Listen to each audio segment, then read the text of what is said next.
lugar de banda que é jovem lá noi que é agente policial, pero de outra banda também que abre o para nós também vai mira mais de cerca o funcionamento do nosso corpo policial. Me digo que o ministro ainda faz bom trabalho, lá me dona mérito de forma que ela contesta, tal tem pergunta toch basta abrir que ela contesta na nós direto. Outro não que ela pede para vai cross-check, vai double-check para mim que por bem que informação e nós pede para que tome lugar bem caso aqui por escrito. Que sim, a reunião é bom para o ministro, que era de nível alto, pero o resultado está que está muito preocupante. Preocupante para sobre uma mostra para dizer, nós tura papel de body cam, todo tempo aqui, mas lhe cedem 3 pressupostos com a papel de body cam e dentro sala de parlamento, 21 membros de parlamento vai de acordo para o body cam board implementar a base de uma informação que o board dona a nós, do de leiding de KPA e de ministro anterior de justiça que tem projeto piloto tomando lugar e acaba de body cam. O ministro bisa que isso aqui não está correto. Então, que não tem, e nós apontamos 2 viagens, ela bisa que não tem nenhum projeto piloto, tudo o que está que tem alguma câmera que agora comprar, par de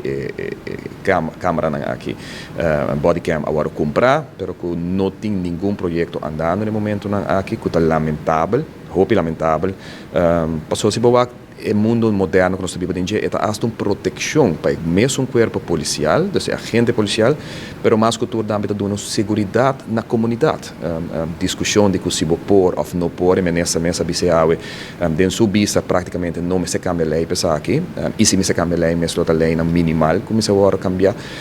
nós está waiting overtime, comunidade de Aruba, turcos que não está com o celular, não está grava tudo o que está tomando lugar, segundo a conveniência, então nós que temos instrumento como parlamento para dar uma autoridade aqui na polícia para apoiar com o body cam para defender na mesa, para defender a comunidade, nós está tardando até demais com a hora que está agora que não tem